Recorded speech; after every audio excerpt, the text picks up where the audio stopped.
Hi guys, my name is Chloe and I'm a young reporter from Film Club, and currently I'm about to interview the director and the main private investigator of the new documentary film Imposter.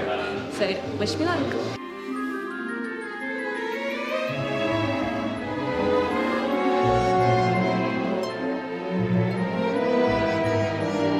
So, Bart, what was your initial reaction to meeting the main subject of the film, Borden? He's a complicated character, you have more than one reaction to him. I think is the interesting thing. He can be charming, even though you know that he's done some despicable things. He can be quite disarming, and he can invite sympathy. And I think I certainly felt that it wasn't that I had one sort of emotional reaction to him. I felt there were lots of different things going on, and I suppose that was something that I felt was really important to reflect in the film as well, that he can be very persuasive.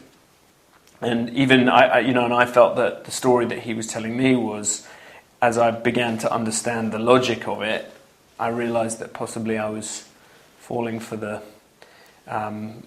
manipulation or the con in some ways, and I thought that it would be very interesting to create a film in which the audience is able to have a sort of direct experience of what it's like to be confronted with him, so he looks down the lens and he looks you in the eye as an audience member. What kind of reaction were you hoping for amongst audiences, and why do you think young people like myself should watch the film? I would hope that people who would never necessarily go and watch a documentary in the cinema because you feel like it's going to be boring or it's going to be like a history lesson, I would hope that people will be able to go and see this film and realise that documentary is just a kind of categorisation that actually you can have as gripping or enthralling an experience of documentary as you can of any feature film.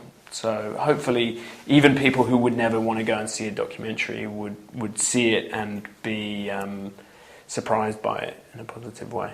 Okay. Who was the most interesting person to interview?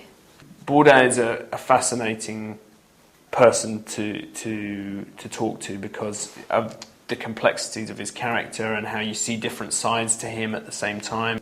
The amazing thing about documentary making is that you get to spend time with people who normal life wouldn't have brought you into contact with. I think Bourdin, Frederick Bourdin, he's mesmerizing.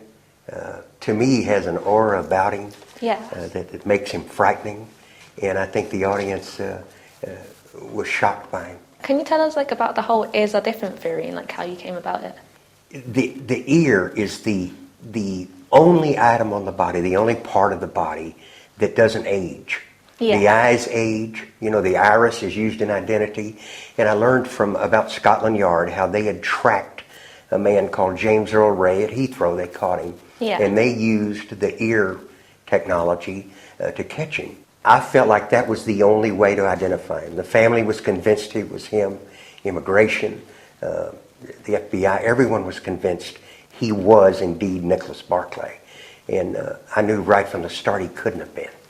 Why do you think the Barclays believed that Bourdin was their son? I think the film asked the question of, could you convince yourself of that something was true which was so glaringly obviously not? The idea that a family could mistake that person for their own kid, I think, is bewildering to us. I think in fairness to the family, I researched and found a phone bill from the grandmother of Nicholas Barclay. It was a 94-minute call. 94 minutes is a long time on the phone. And Bourdin had called the grandmother and found out about the cat they had when he was young, the dog they had, incidents that occurred as a child. He pumped the grandmother for that information, and he was able to convince the family. He remembered the dog they had when he was young. He remembered the cat. He remembered incidents, and that was kind of a nesting thing with them. That kind of helped him sell himself to them. And I think we have to be fair about that, because he is a very persuasive person, and he was able to convince the grandmother to tell him everything. Can you give me advice, as a young person like myself, to direct in documentary films? I think the important bit is just starting. I think, you know, there's a real tendency that we kind of wait until you get all the money in place before you do it, and I'm not sure that.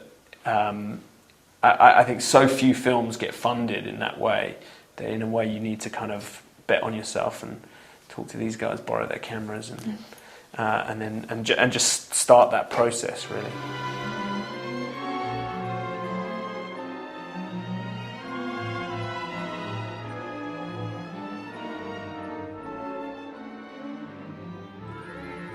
Hey guys, it's Chloe again. Well, I really enjoyed that interview with the director and investigator from The Imposter. Well, I highly recommend you go and see the film. It's out on August 25th.